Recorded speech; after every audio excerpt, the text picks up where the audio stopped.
प्रमेय 6.1 कक्षा 10 आपके लिए लेके आए हैं। देखो दोस्तों, आज हम प्रमेय 6.1 करने वाले हैं, जिसको थेल्स प्रमेय या बीपीटी कहते हैं। इसको आधारभूत की समानुपातिकता प्रमेय भी कहा जाता है।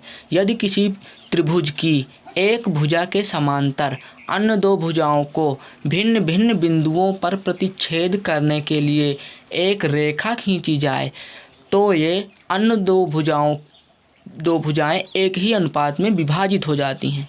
अभी नहीं समझ में आया? एक बार और सुनो। यदि किसी त्रिभुज की एक भुजा के समांतर अन्य दो भुजाओं को भिन्न भिन्न बिंदुओं पर प्रतिच्छेद करने के लिए एक रेखा खींची जाए तो ये अन्य दो भुजाएं एक ही अनुपात में विभाजित हो जाती हैं। चलो अब इसको इसमें फिगर के सहायता से समझाते हैं यदि समझ में नहीं आ रहा। यदि मान लो एक त्रिभुज है। इस त्रिभुज में एक भुजा के समांतर अन्य कोई भुजा, देखो दूसरी भुजा खींची गई इसके समांतर, तो ये भिन्न ये एक ही अनुपात में विभाजित हो जाती हैं। जैसे हम इनको कह सकते हैं AD बटे DB बराबर AE बटे EC।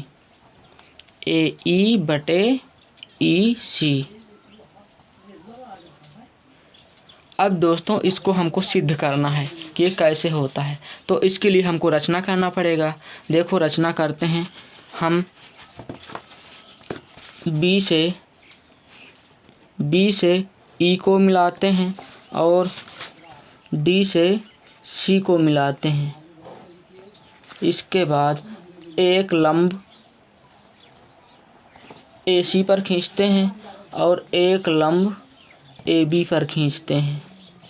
एक लंब AB पर खींचते हैं। इनका नाम डाल देते हैं। मान लो इसका नाम M है और इसका नाम N है। अब देखो हमको सिद्ध करना है AD बटे DB बराबर AE बटे EC कैसे आएगा। तो इसमें किया क्या जाएगा, एक ही बार में पहले समझ लो। इसमें देखो एक बार ये जो हम लंब डाले हैं तो ऐसे त्रिभुज एक बार लेना है यहाँ से यहाँ तक।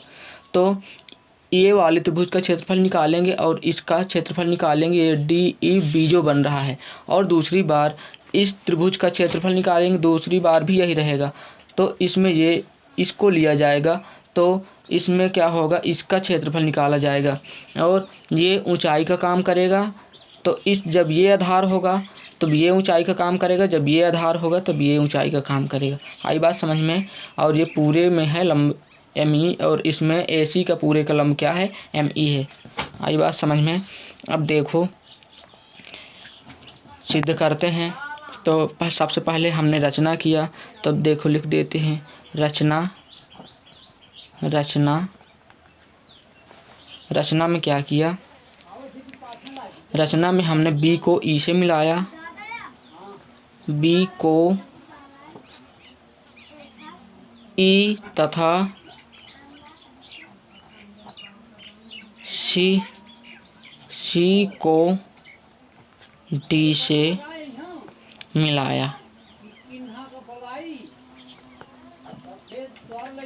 आई बात समझ में? अब क्या करेंगे हम, देखो इसमें लंब AB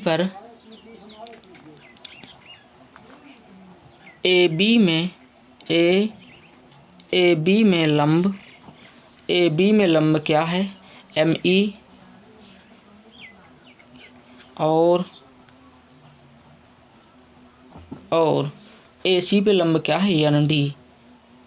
AC पर लंब है ND। आई बात समझ में? अब क्या करना है, अब ये करना है कि इस वाले त्रिभुज का क्षेत्रफल निकालना है और इस वाले त्रिभुज का क्षेत्रफल निकालना है। और क्या करना है, उन दोनों इस वाले त्रिभुज में इस वाले त्रिभुज का भाग दे देना है और इस वाले त्रिभुज में इस वाले त्रिभुज का भाग दे देना है।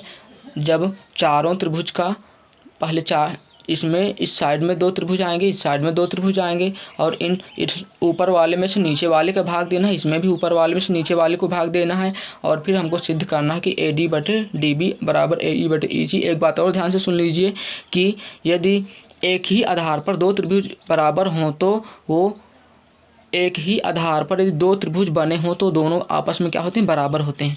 बात आ गई समझ में। अब देखो चलो सिद्ध करते हैं, आगे बढ़ते हैं बिना किसी दिक्कत के। तो त्रिभुज ADE का क्षेत्रफल लेते हैं।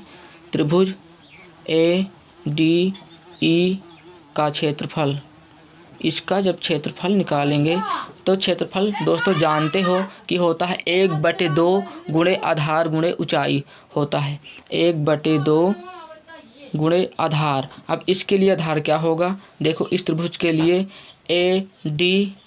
AD आधार होगा, गुणे ऊंचाई क्या होगा, ME होगा। अब देखो इसको समीकरण हम 1 बना देते हैं। अब इसको मैं ऐसे कहा था ना, तो दूसरी बार DEB त्रिभुज ले लेते हैं। त्रिभुज DEB का क्षेत्रफल, जब इसका क्षेत्रफल लेंगे तो 1/2 गुणे आधार, इसका आधार क्या है DB गुणे ऊंचाई क्या है इसकी, मैंने कहा था ना कि AB की ऊंचाई पूरी ME है तो ME ही रहेगी।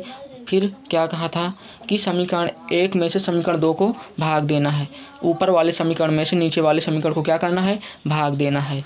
तो चलो दोस्तों भाग दे देते हैं बिना किसी दिक्कत के। तो त्रिभुज ADE का क्षेत्रफल बटे त्रिभुज DEB का क्षेत्रफल बराबर, अब देखो यहाँ पे 1/2 गुणे आधार क्या है AD और गुणे ME बटे, इसमें भी 1/2 गुणे आधार क्या है DB गुणे ME। अब देखो 1/2 से 1/2 ME से ME बराबर में क्या हो गया AD/DB मिला। इसको कोई अगला समीकरण बना लेते हैं, मान लो A हो गया।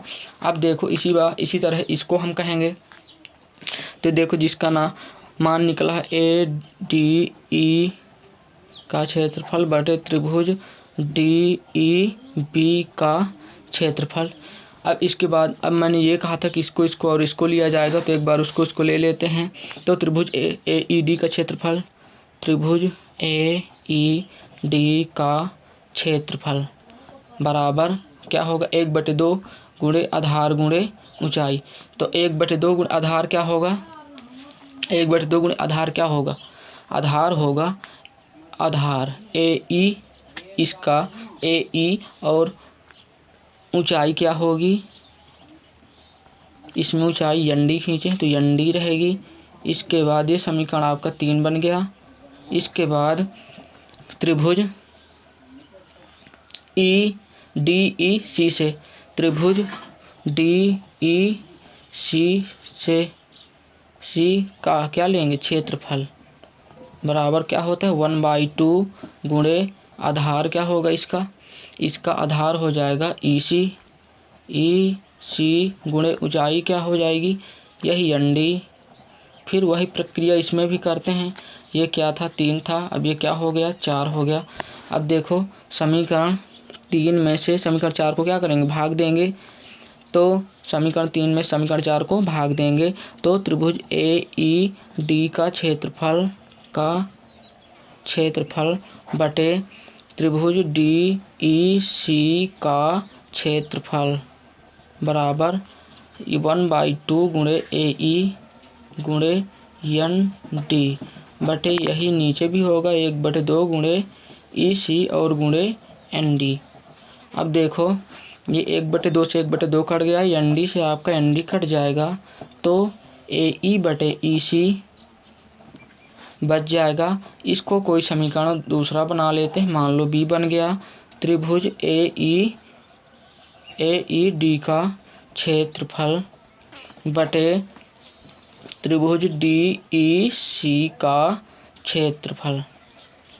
अब देखो मैं तुम्हें पहले ही बताया था कि एक ही आधार पर बने 2 त्रिभुज बराबर होते हैं, एक ही आधार पर बने 2 त्रिभुज क्या होते हैं, बराबर होते हैं। तो चलो उसको लागू कर देते हैं। एक ही आधार पर बने दो त्रिभुज।